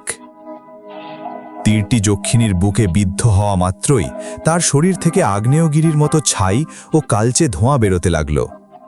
যক্ষিণী যন্ত্রণায় এক অমানসিক আর্তনাদ করে উঠল, যা শুনে আশেপাশের সমস্ত বুনো পাখি আতঙ্কে ডানা ঝাপটে উড়ে গেল। যক্ষিণী ছটফট করতে করতে গোঙাতে লাগল, থামাও তোমার মন্ত্র, আমার শরীর পুড়ে ছাই হয়ে যাচ্ছে, আমি চলে যাব, কিন্তু আমার মুক্তির জন্য বলি কাব্য চাই। পিয়াইন নদীর ঘাটে 3 জোড়া তাজা পশুর রক্ত আর রূপার গয়না দিতে হবে। ওঝা লিন্ডো চোখ মুখ শক্ত করে কড়া সুরে বললেন, বলি? তোদের মতো রক্তচোষা পিশাচদের কোনো অঞ্জলি বা বলি দেওয়া হয় না, তোদের একমাত্র স্থান ধ্বংসের অতল গহ্বরে। লিন্ডো তার মন্ত্রপুত তামার ছোট ঘটি থেকে পড়া পানি ও লাল কালি যক্ষিণীর দিকে ছিটিয়ে দিলেন এবং শেষ ধ্বংসাত্মক মন্ত্র পাঠ করতে লাগলেন। মুহূর্তের মধ্যে ওঝার কুটিরের চারপাশের বাতাস এক প্রচণ্ড ঘূর্ণিঝড়ে রূপ নিল। যক্ষিণীর কালচে বিকট দেহটি এক অদৃশ্য আকর্ষণে দুমড়ে মুচড়ে একটি কালচে ধোঁয়ার কুণ্ডলিতে পরিণত হল। ওঝা লিন্ডো তার তামার একটি বিশেষ প্রাচীন কোঠার মুখ খুলে সেই কালচে ধোঁয়াকে ভেতরে টেনে বন্দি করে ফেললেন এবং ওপর থেকে কোরআনিক আয়াত ও পাহাড়ি খোদাই করা তামা দিয়ে মুখ সিল করে দিলেন। দৌড়াতে দৌড়াতে সে খাসিয়া পল্লীর সীমানায় গিয়ে পৌঁছাল। সেখানে খাসিয়া সম্প্রদায়ের বয়োবৃদ্ধ ও আত্মিক চিকিৎসক ওঝা লিন্ডোর কুটির ছিল। ওঝা লিন্ডো রাত জেগে তার কুটিরে মন্ত্রপুত পাহাড়ি ভেষজ প্রস্তুত করছিলেন। রুবেল দরজায় আছড়ে পড়ে চিৎকার করে উঠল, ওঝা দাদু বাঁচাও, জাফলংয়ের যক্ষিণী আমাকে ধরেছে।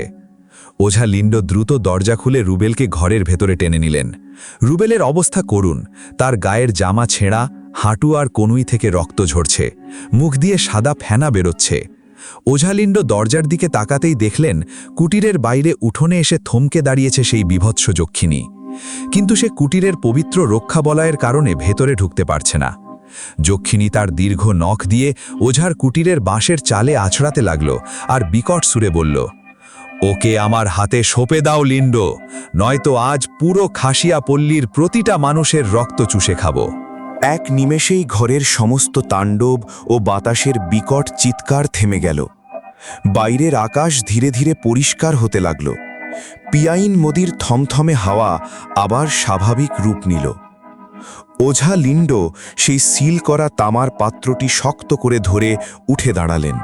তিনি রুবেল এবং খাসিয়া জওয়ানদের নির্দেশ দিলেন, আজ রাতের শেষ প্রহরের আগেই এই পাত্রটি যেন জয়ন্তী পাহাড়ের গভীরে 1000 ফুট নিচের খাদে পাথর দিয়ে চাপা দেওয়া হয়, যাতে কোনোদিন কোনো মানুষ এটি ভুল করেও না খোলে। পরদিন সকালে জাফলংয়ের সূর্য উঠতেই রুবেল তার নতুন জীবন ফিরে পেল। কিন্তু সেই অমাবস্যার রাতের কথা, পিয়াইন নদীর চরে যক্ষিণীর রূপ পরিবর্তন আর রক্তচক্ষুর ভয় তার মন থেকে কোনোদিন মোছা সম্ভব হয়নি। আজও জাফলং বা জয়ন্তী পাহাড়ের আশেপাশে থাকা লোকজ বিশ্বাসে এই নিয়ম মেনে চলা হয়। অমাবস্যার রাতে যদি পিয়াইন নদীর চরে কোনো পথিক একা হেঁটে যায় আর নদীর ওপার থেকে কোনো মায়াবী নারীর কান্নার সুর শুনতে পায়, তবে সে যেন ভুলেও সেই তীরের দিকে পা না বাড়ায়। কারণ লোকমুখে শোনা যায়, নদীর বাতাসে আজও যদি কখনো পচা রক্ত আর চর্বির গন্ধ ভেসে আসে, তবে বুঝতে হবে জাফলংয়ের রক্তচক্ষু যক্ষিণী আজও নদীর কুয়াশার আড়ালে নিজের পরবর্তী শিকারের অপেক্ষায় ওত পেতে রয়েছে। প্রিয় লিসেনার, ঘটনাগুলো কেমন লাগছে কমেন্ট করে তা জানিয়ে দিন এবং ভিডিওতে লাইক দিন এবং শেয়ার করে ছড়িয়ে দিন। আমরা চলে যাব পরবর্তী ঘটনায়। প্রিয় লিসেনার, আমরা চলে যাব আজকের এপিসোডের চতুর্থ ঘটনায়। আজকের এপিসোডের চতুর্থ ঘটনা সুন্দরবনের দক্ষিণ রাক্ষস ও ছায়া পিশাচ। বাংলাদেশের দক্ষিণ কোণে বিস্তৃত বিশ্বখ্যাত ম্যানগ্রোভ বন সুন্দরবন। দিনে যার রূপ রূপসী রূপকথার মতো, রাতে সেই বনই ধারণ করে এক গ্রাসকারী ভীতিজনক পিশাচ রূপ। সুন্দরবনের বাওয়ালি, মৌয়াল আর জেলিদের লোকজ বিশ্বাস, এই বনে কেবল ডোরাকাটা বাঘে একমাত্র বিপদ নয়। সুন্দরবনের গহীনে খাঁড়ির পর খাঁড়ি পার হলে এমন কিছু আদিম অলৌকিক অপশক্তি বাস করে, যাদের স্থানীয়রা বলে দক্ষিণ রাক্ষস বা ছায়া পিশাচ। তারা জোয়ারের পানির মতো নিঃশব্দে আসে, মানুষের ছায়া ধরে টানে আর এক নিমেষে মানুষের শরীর থেকে কলিজা ও তাজা রক্ত শুষে নিয়ে নিথর কঙ্কাল বানিয়ে ফেলে। সুন্দরবনের শরণখোলা রেঞ্জের গহীন খাড়ির পাশের গ্রাম সুন্দরখালি। সেই গ্রামেরই এক দুঃসাহসী বাওয়ালি ও মৌয়াল রফিক। বনের রন্ধ্রে রন্ধ্রে তার যাতায়াত। বনের নিয়ম কানুন, গাজী পীরের দোয়া কালাম কিংবা বনদেবী বনবিবির পুজো মানতের রীতি তার নখদর্পণে। কিন্তু রফিক ছিল একটু আধুনিক আর বেপরোয়া স্বভাবের। অতিলৌকিক ভয়ডরকে সে মনের ভুল বলে উড়িয়ে দিত। সেটি ছিল এক হাড় কাঁপানো শীতের ঘোর অমাবস্যার রাত। বাতাসে নোনা পানির তাজা আষ্টে গন্ধ আর গেওয়া সুন্দরী গাছের ডালপালার ঘষা লেগে এক বিদঘুটে মর্মর শব্দ হচ্ছিল। রফিক আর তার দুজন সঙ্গী কালাম ও সোভান বনের গহীনে এক গোপন খাড়িতে ডিঙি নৌকা নোঙর করে রাত কাটানোর প্রস্তুতি নিচ্ছিল। খাড়িটির নাম রক্তখালি। বাওয়ালিদের মুখে প্রচলিত আছে, এই খাড়িতে অমাবস্যার রাতে কোনো মানুষ চোখ বুজলে আর কোনোদিন ঘুম থেকে ওঠে না। ঘড়িতে তখন রাত 1:45। বনের চারপাশ এক শ্বাসরুদ্ধকর নিস্তব্ধতায় ডুবে গিয়েছিল। ডাহুক কিংবা গাংচিলের কোনো সার শব্দ ছিল না। রফিক নৌকার মাথায় টাঙানো মিটমিটে হারিকেনটা একটু উস্কে দিয়ে ছোট মাটির চুলায় চা বসাচ্ছিল। হঠাৎ নৌকার গলুয়ের পাশে বসে থাকা কালাম এক অদ্ভুত কাণ্ড করে বসল। সে অপলক দৃষ্টিতে ঘন সুন্দরী গাছের জঙ্গলের দিকে তাকিয়ে থরথর করে কাঁপতে লাগল। রফিক বিরক্ত হয়ে বলল, কিরে কালাম, অমন ষাঁড়ের মতো কাঁপছিস কেন? কালাম কাঁপা কাঁপা আঙুল তুলে জঙ্গলের কাঁটা বনের দিকে দেখালো। কুয়াশায় ঘেরা কালো সুন্দরী গাছের ডালপালার আড়ালে দাঁড়িয়ে আছে একটি অস্বাভাবিক দীর্ঘদেহী ছায়ামূর্তি। তার উচ্চতা প্রায় 10-12 ফুট, কিন্তু সবচেয়ে ভীতিজনক বিষয় হলো তার কোনো সুনির্দিষ্ট শরীর নেই। সম্পূর্ণ দেহটা ঘন কালচে ধোঁয়া আর পচা রক্তের ফেনার মতো ঠিক ঠিক করছে। আর সেই ছায়ামূর্তির মাথার ওপরে জ্বলছে দুটি প্রকাণ্ড রক্ত লাল খাঁটি আগুনের গোলা। রফিক লাফিয়ে উঠে হারিকেনটা উপরে তুলল, কিন্তু আলো ফেলতেই সেই ছায়ামূর্তিটি গায়েব হয়ে গেল। হঠাৎ নৌকার ঠিক পেছন থেকে ভেসে এলো এক তীব্র নোনা পানি আর পচা লাশের আষ্টে চর্বির গন্ধ। আর তার পরপরই সোভানের চেনা কণ্ঠে কেউ বলে উঠল, রফিক রে, চা একটু বেশি করে বানাস, আমার বড় ঠান্ডা লাগছে। রফিক চমকে উঠে পেছনে তাকালো। সোভান তো নৌকার ভেতরে ছাউনিতে শুয়ে ঘুমাচ্ছে। তবে এই শব্দ এলো কোত্থেকে? কালাম এক অমানসিক আর্তনাদ করে উঠে পানির দিকে ইশারা করল। নৌকার পাশে নদীর পানির ওপর ভেসে উঠেছে সোভানের মতো দেখতে আরেকটা মুখ, কিন্তু সেই মুখের চামড়া কুচকুচে কালো, চোয়াল দুটি চিরে দুই পাশে ঝুলে পড়েছে, আর তার অচল দুই চোখ থেকে চুঁইয়ে পড়ছে তাজা কাঁচা রক্ত। রফিক জীবনের সবচেয়ে বড় ধাক্কাটা খেল।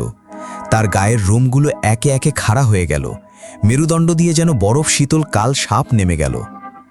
পানের ভেতর থেকে ভেসে থাকা সেই শোভানরূপী পিশাচটি এক বিকট ধাতব অমানসিক হেসে উঠল। সে হাসির শব্দে খাড়ির ঠান্ডা পানি থরথর করে কাঁপতে লাগল। পিশাচটি তার প্রায় 3 ফুট লম্বা বাঁকা নখযুক্ত হাত বাড়িয়ে নৌকার কাঠের পাড় আঁকড়ে ধরল। মটমট ছপ। শক্ত সুন্দরী কাঠের ডিঙি নৌকাটি মোচড় খেয়ে ফেটে যেতে লাগল। সেই সাথে বনের ভেতর থেকে শত শত বাঁদরের ভয়ার্থ চিৎকার আর ডানা ঝাপটানোর শব্দ ভেসে এলো। রফিক হাত থেকে হারিকেন ফেলে দিয়ে দৌড়ে ছাউনির ভেতরে গেল এবং আসল শোভানকে ধাক্কা দিয়ে তুলল। শোভান চোখ মেলেই বাইরের বীভৎস দৃশ্য দেখে ভয়ে চিৎকার করে উঠল। পিশাচটি এবার নৌকার উপর অর্ধেক শরীর তুলে আনল। তার শরীর থেকে কালচে রক্ত আর পচা ভৈরব নদীর কাদার মতো দুর্গন্ধযুক্ত ফেনা গড়িয়ে নৌকার পাঠতনে পড়তে লাগল। সে তার হাঁ করা কালো গহ্বরের মতো মুখটি রফিকের কাছে এনে খাঁটি আঞ্চলিক কিন্তু যান্ত্রিক গলায় গর্জে উঠল, গাজী পীরের নামে তোরা বনে ঢুকিস, আজ তোদের পীরের কালামও তোদের বাঁচাতে পারবে না। তোদের বুকের নরম কলিজার তাজা রক্ত দিয়ে আজ আমরা 500 বছরের ক্ষুধা মিটাবো। কালাম ভয়ে উন্মত্ত হয়ে পানি দেখেও নদীতে ঝাঁপ দিতে গেল, কিন্তু রফিক চট করে কালামের গামছা চেপে ধরে তাকে আটকে দিল। রফিক জানত সুন্দরবনের এই অপশক্তি পানির নিচে নেমে গেলে 1 সেকেন্ডেও তাদের হাড়গোড় চিবিয়ে খাবে। রফিক কাঁপতে থাকা হাতে নৌকার কোনায় রাখা ধারালো বাওয়ালি কুড়ালটা তুলে নিল। জীবনের সমস্ত ভয়কে একপাশে সরিয়ে রেখে সে কুড়ালটে উঁচু করে সেই দানবীয় ছায়াপিশাচের হাতে কোপ বসালো। ছ্যাক! কুড়াল লাগামাত্রই কোনো হাড় মাংসের কাটার শব্দ হলো না, বরং মনে হলো কুড়ালটি কোনো ফুটন্ত আগুনের কড়াইতে গিয়ে পড়েছে। কালচে ধোঁয়া আর বিষাক্ত ফেনা ছিটকে এলো রফিকের মুখে বুকে। পিশাচটি যন্ত্রণায় এমন এক ভয়াবহ চিলচিৎকার দিল যা সুন্দরবনের বহু দূরের হরিণের পালকেও আতঙ্কে দিশেহারা করে দিল। সেটি তার হাত গুটিয়ে নিল ঠিকই, কিন্তু খাড়ির পানির নিচ থেকে এবার উঠে এলো আরও 2টি দীর্ঘদেহী পিশাচ। তারা নৌকার 3 দিক থেকে ঘিরে ধরল। নৌকাটি ডুবতে শুরু করেছিল। খাড়ির কুচকুচে কালো পানি নৌকার পাটাতনে উপচে উঠছিল। রফিক আর দেরি করল না। সে চিৎকার করে বলল, নৌকা ছাড়, কুলে উঠতেই হবে। বনের মাঝের প্রাচীন গাজীতলায় চলে রে। 3 বাওয়ালি মিলে নৌকার তক্তা ভেঙে কোনো মতে চড়ের কাদা মাটিতে লাফিয়ে পড়ল। শীতের রাতে সুন্দরবনের পচা কাদা আর ধারালো শ্বাসমূলে হাত পা ছিলে রক্তারক্তি হয়ে গেল। কিন্তু পেছনে তাড়া করে আসা 3টে পিশাচের অমানসিক গর্জন তাদের ব্যথার অনুভূতির চেয়েও বহু গুণ বেশি আতঙ্ক সৃষ্টি করছিল। তারা ঘন বন কেটে অন্ধের মতো দৌড়াতে লাগল। গাছের ধারালো ডালপালা তাদের জামাকাপড় ছিঁড়ে চামড়ায় গভীর ক্ষত তৈরি করল। পেছন থেকে ভেসে আসছিল গাছের ডালপালা ভাঙার তীব্র শব্দ আর পিশাচদের সেই পচা রক্তমাখা ফসফস নিঃশ্বাস। দৌড়াতে দৌড়াতে তারা বনের গভীরে এক উন্মুক্ত প্রাঙ্গণে এসে পৌঁছাল, যেখানে 100 বছরের পুরনো এক প্রকাণ্ড বটগাছের নিচে ছিল প্রাচীন গাজীতলা, একটি ছোট ইটের তৈরি পরিত্যক্ত দরগা। রফিক, কালাম ও শোভান হাঁপাতে হাঁপাতে সেই দরগার চত্বরে এসে আছড়ে পড়ল। ঠিক তখনই বনের জঙ্গল চিরে সেই 3টে দীর্ঘদেহী ছায়া পিশাচ চত্বরের সীমানায় এসে থমকে দাঁড়াল। তারা দরগার ভেতরে ঢুকতে পারছিল না, কিন্তু দরগার সীমানা ঘিরে প্রচণ্ড গতিতে ঘুরতে লাগল। পিশাচগুলোর প্রধানটি তার 4 ইঞ্চি লম্বা ব্লেডের মতো ধারালো দাঁত বের করে খেকিয়ে উঠল, আজ রাতে তোদের কে বাঁচাবে? কাল সকালে তোদের কঙ্কাল ভেসে উঠবে ওই রক্তখালি খাঁড়িতে। ঠিক এই সময় দরগার ভেতর থেকে এক বৃদ্ধ জ্যোতির্ময় আকৃতির প্রবীণ ফকির বা দরবেশ হাতের লাঠি ঠুকে বাইরে বেরিয়ে এলেন।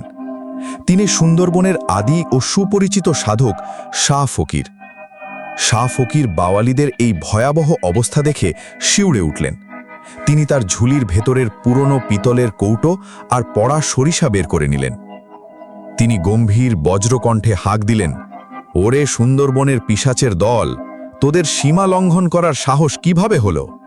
শাহ ফকিরের উপস্থিতি দেখে পিশাচগুলো ক্ষণেকের জন্য থমকে গেল, কিন্তু অমাবস্যার রাতে তাদের অশুভ শক্তি ছিল চরম পর্যায়ে। তারা দরগার সীমানার বাইরে দাঁড়িয়ে থুতু আর পচা রক্ত ছিটাতে ছিটাতে বলল, ফকির, আমাদের শিকারে বাধা দিস না। আজ এই তিনজনের রক্ত আমাদের চাই। তুই সরে যা, নইলে তোকে ওই বটের ডালে ঝুলিয়ে তোর ছাল ছাড়াবো। শাহ ফকির বিন্দুমাত্র বিচলিত হলেন না। তিনি তার সামনে থাকা তামার পাত্রে মন্ত্রপড়া চন্দনের গুঁড়ো ও সুগন্ধি লোবান ছুঁড়ে মারলেন। প্রদীপের আগুনের শিখা নিমেষে লাল থেকে প্রকাণ্ড নীল বর্ণ ধারণ করল। ফকির উচ্চস্বরে কোরআনের সূরা জিন, আয়াতুল কুরসি এবং বনের রক্ষাকল্পে আধ্যাত্মিক সুফি কালাম পাঠ করতে লাগলেন। কালাম যত বাড়তে লাগল, দরগার ভেতরের হিম শীতল ঠান্ডা হাওয়ায় এক অলৌকিক উষ্ণতা ছড়াতে লাগল। শাহ ফকির তার ডান হাত উঁচু করে পড়া সরিষা ও বিশেষ মন্ত্র পড়া পানি পিশাচগুলোর দিকে ছিটিয়ে দিলেন। ছ্যাক ছ্যাক্কা! পড়া সরিষা পিশাচগুলোর কালচে ধোঁয়াময় গায়ে লাগা মাত্রই তীব্র বিষাক্ত ধোঁয়া বের হতে লাগল। পিশাচগুলো যন্ত্রণায় নিজেদের বুক ও মুখ নিজেদের ধারালো নখ দিয়ে আঁচড়ে খামচে ছিঁড়তে লাগল। তারা অমানসিক সুরে আর্তনাদ করে উঠল, থামাও, তোমার কালাম থামাও ফকির, আমাদের অপশক্তি ছাই হয়ে যাচ্ছে, আমরা চলে যাব। ফকির চোখ মুখ শক্ত করে কড়া সুরে বললেন, এত সহজে পার পাবি না তোরা। তোরা বহু বছর ধরে এই বনের খেটে খাওয়া বাওয়ালি আর মৌয়ালদের সলিল সমাধি ঘটিয়েছিস। তোদের আজ চিরতরে বন্দী করব। পিশাচগুলোর প্রধানটি গোঙাতে গোঙাতে বলল, আমাদের মুক্তি দে ফকির, আমরা তোকে 3টে বড় খাড়ির গোপন সোনার কলস দেব, কেবল এই 3 জনের প্রাণ আমাদের দিয়ে দে। ফকির একগাল অবজ্ঞার হাসি হেসে বললেন, পিশাচের মুখে ধনের আবদার? তোদের ধন বা রক্ত কোনো কিছুরই স্থান এখানে নেই। তোদের একমাত্র পরিণতি এই কালামের আগুন। কথাটি শেষ করেই শাহ ফকির তার জলজ্জন্ত প্রদীপের আগুন ও পড়া সরিষা একসাথে পিশাচগুলোর দিকে নিক্ষেপ করলেন। তীব্র বায়ুর ঘূর্ণিপাত তৈরি হল সেই গাজীতলার চত্বরে। পুরো সুন্দরবনের গাছপালা যেন সেই ঝড়ে আছড়ে পড়তে লাগল। পিশাচ 3টি শেষবারের মতো এক নরকীয় গর্জন করে উঠল। শাহ ফকির তার ঝুলি থেকে একটি অতি প্রাচীন কোরআনিক নকশা খোদাই করা তামার ঘট বের করে সেটির মুখ খুলে সোজাসুজি পিশাচগুলোর দিকে ধরলেন। ফকির উচ্চস্বরে হাঁক দিলেন, যদি আয়াতে কারিমার আগুনে সম্পূর্ণ ছাই হতে না চাস, তবে এখনই এই পাত্রের ভেতর বন্দী হ, নয়তো তোদের অস্তিত্ব মুছে যাবে। অদৃশ্য এক আধ্যাত্মিক মহাশক্তির টানে সেই 3টি পিশাচের কালচে ধোঁয়াময় ও রক্তমাখা অবয়বগুলো একে একে দুমড়ে গিয়ে সেই ছোট তামার ঘটের ভেতরে টেনে ঢুকে গেল। ধোঁয়া ঢোকা মাত্রই শাহ ফকির তড়িৎ গতিতে একটি তামা ও সীসার তৈরি সিলযুক্ত ঢাকনা বসিয়ে মোম গলিয়ে ঘটের মুখ চিরদিনের জন্য বন্ধ করে দিলেন। এক নিমেষেই পুরো বনের তাণ্ডব ও বাতাসের ভয়াল গর্জন থেমে গেল। প্রদীপের নীল আলো শান্ত হয়ে স্বাভাবিক রূপ নিল। পূব আকাশে তখন ভোরের আলো ফুটতে শুরু করেছে। পাখির নরম ডাক চারপাশের থমথমে আতঙ্ককে মুছে দিতে লাগল। শাহ ফকির সেই ভারী তামার ঘটটি রফিকের হাতে দিয়ে বললেন, আজই এই ঘটটি বঙ্গোপসাগরের সবচেয়ে গভীর মহীসোফানের তলদেশে ভারী পাথর বেঁধে ফেলে দিবি। সাবধান, কোনোদিন কোনো মানুষ যেন এটি খোলার দুঃসাহস না করে। পরদিন সকালে রফিক, কালাম ও সোবাহান সুস্থ হয়ে গ্রামে ফিরে এলো। কিন্তু সেই অমাবস্যার রাতের রক্তখালি খাড়ির ঘটনা, ছাড়া পিশাচের রূপ পরিবর্তন আর রক্তচক্ষুর দৃশ্য তাদের মন থেকে কোনো দিন মোছা সম্ভব হয়নি।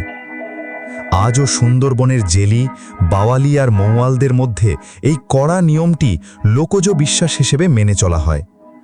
অমাবস্যার রাতে সুন্দরবনের কোনো নির্জন খাড়িতে যদি অচেনা বা পরিচিত কারোর কণ্ঠে নিজের নাম ধরে ডাক শোনো, তবে ভুল করেও সাড়া দেবে না এবং ছায়ার দিকে তাকাবে না।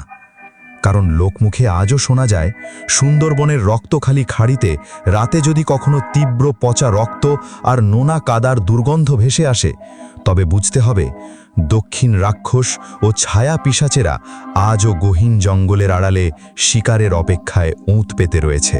প্রিয় লিসেনার, ঘটনাগুলো কেমন লাগছে কমেন্ট করে তা জানিয়ে দিন এবং ভিডিওতে লাইক দিন এবং শেয়ার করে ছড়িয়ে দিন। আমরা চলে যাব পরবর্তী ঘটনায়। প্রিয় লিসেনার, আমরা চলে যাব আজকের এপিসোডের পঞ্চম এবং শেষ ঘটনায়। আজকের এপিসোড এর পঞ্চম এবং শেষ ঘটনা। রক্ততিলক ও পিশাচরাজের শেষ লড়াই।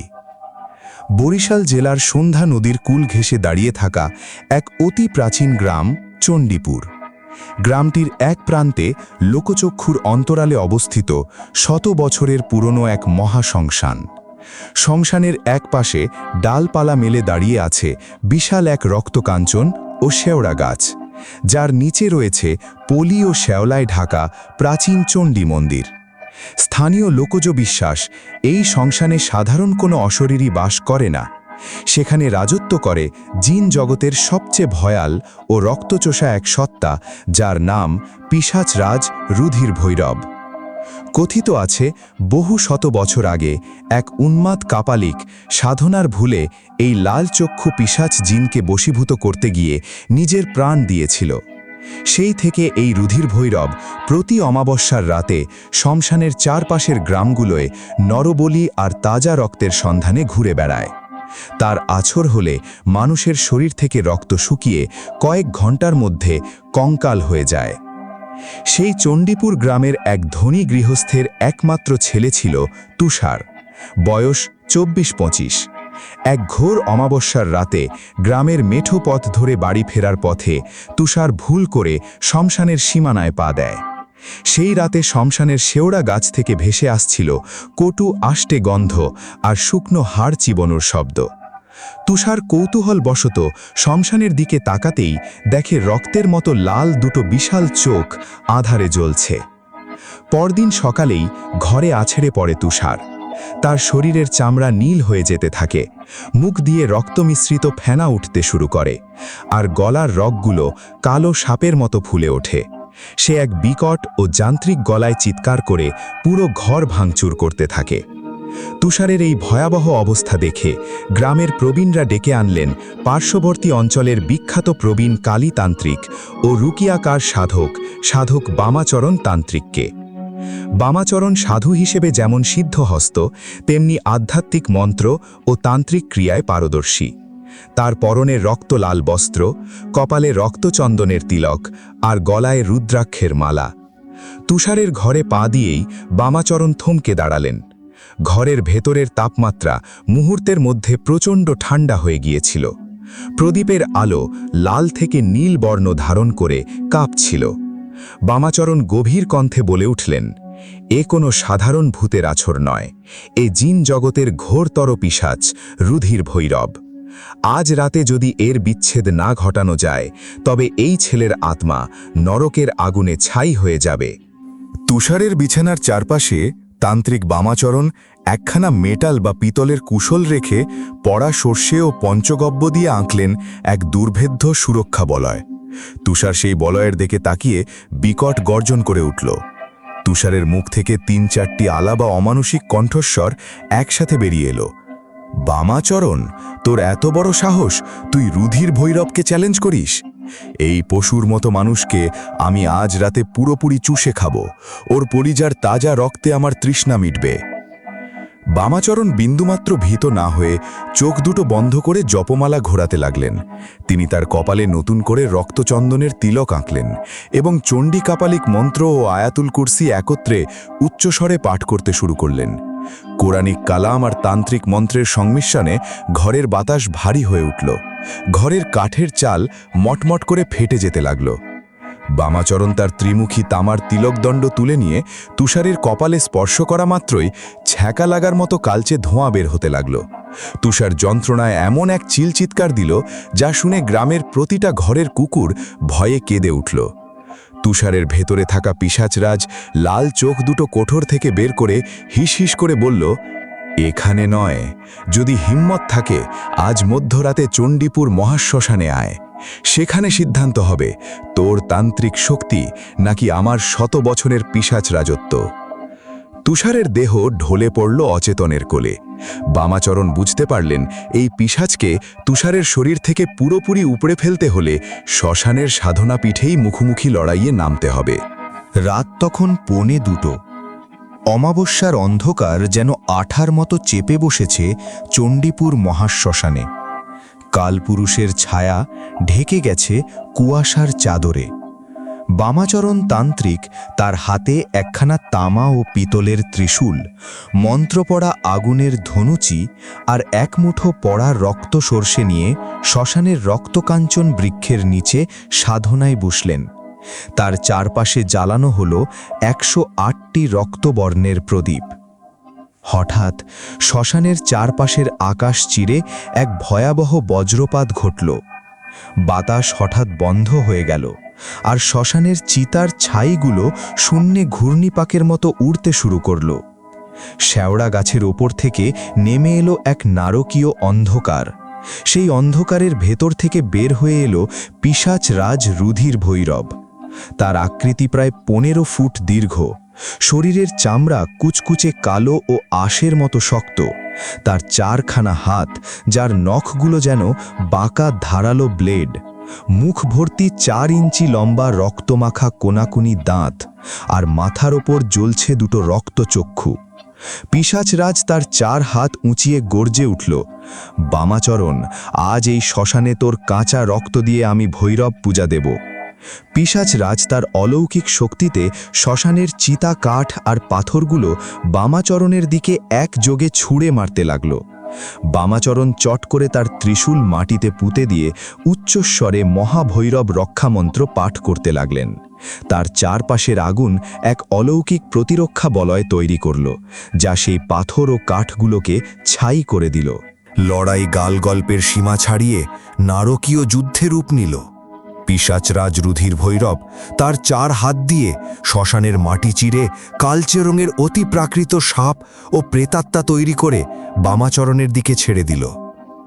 বামাচরণ বিন্দুমাত্র বিচলিত না হয়ে তার তামার পাত্র থেকে পবিত্র মন্ত্রপুত জল ও পঞ্চগব্য শূন্যে ছিটিয়ে দিলেন।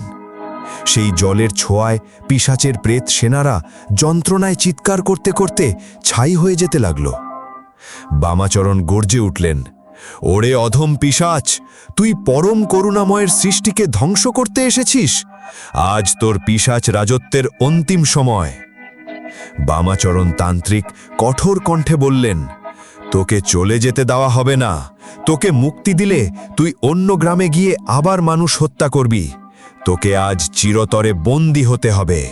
পিশাচরাজ তার বিকট রক্তচক্ষু দিয়ে শেষ চেষ্টা হিসেবে বামাচরণের দিকে ছো মারতে গেল, কিন্তু বামাচরণ তান্ত্রিক এক মুঠো কালির রক্তচন্দন পাঠ করা সর্ষে সোজাসুজি পিশাচের চোখে ছুঁড়ে মারলেন। পিশাচরাজ অন্ধ হয়ে যন্ত্রণায় হাত পা ছুঁড়তে লাগল। বামাচরণ আর 1 সেকেন্ড সময় নষ্ট করলেন না। তিনি তার ঝুলিতে থাকা একটি প্রাচীন কোরআনিক সূরা ও তান্ত্রিক নকশা খোদাই করা তামা ও সীসার সিলযুক্ত ছোট কৌটো বের করলেন। তিনি কৌটোর মুখ খুলে উচ্চ স্বরে আদেশ দিলেন, যদি আয়াতে কারিমা ও মহাকাল মন্ত্রের আগুনে ভস্ম হতে না চাস, তবে এই মুহূর্তে তোর সমস্ত অশুভ ক্ষমতা নিয়ে এই কৌটোয় বন্দী হ। আকাশের মেঘ চিরে যেন এক অলৌকিক আলো এসে পড়ল। অদৃশ্য এক প্রচণ্ড শক্তির টানে পিশাচরাজ রুধির ভৈরব দুমড়ে মুচড়ে এক ঘন কালচে ধোঁয়ার ঘূর্ণিপাকে পরিণত হল। সেই ধোঁয়া যন্ত্রণার শেষ আকুতি জানাতে জানাতে তামার কৌটোর ভেতর সোজাসুজি ঢুকে গেল। ধোঁয়া ঢোকা মাত্রই বামাচরণ তান্ত্রিক তড়িৎ গতিতে কৌটোর মুখ সিল করে দিলেন এবং চণ্ডী কালাম পাঠ করে মোম দিয়ে চিরদিনের জন্য আটকে দিলেন। এক নিমেষেই শ্মশানের সমস্ত তাণ্ডব, ধোঁয়া ও বিকট চিৎকার বন্ধ হয়ে গেল। শ্মশানের আকাশ পরিষ্কার হয়ে উঠল। হাওয়ায় ভেসে এলো এক নির্মল চন্দনের সুবাস। পরদিন ভোরে তুষার সম্পূর্ণ সুস্থ হয়ে ঘুম থেকে উঠল। তার গায়ের নীল দাগ ও রক্তফেনা গায়েব হয়ে গেছে।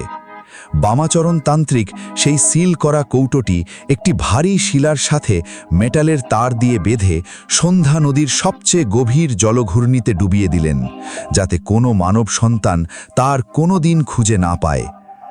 আজও চণ্ডীপুরের সেই মহাশ্মশানের পাশ দিয়ে অমাবস্যার রাতে যাওয়ার সময় গ্রামের মানুষ এই লোকজ শিক্ষা মনে রাখে। শ্মশানের রক্তকাঞ্চন গাছের আড়ালে যদি রাতের আধারে কখনো দুটো লাল আগুনের গোলা জ্বলতে দেখা যায়, তবে ভুলেও সেদিকে তাকাতে নেই। প্রিয় লিসনার, আজকের এপিসোডটি এখানেই শেষ। আবারও ফিরে আসব আগামী এপিসোড নিয়ে। সে পর্যন্ত সবাই ভালো থাকবেন, সুস্থ থাকবেন। ভূত এফএম বিডি স্টোরির সাথেই থাকবেন। আল্লাহ হাফেজ।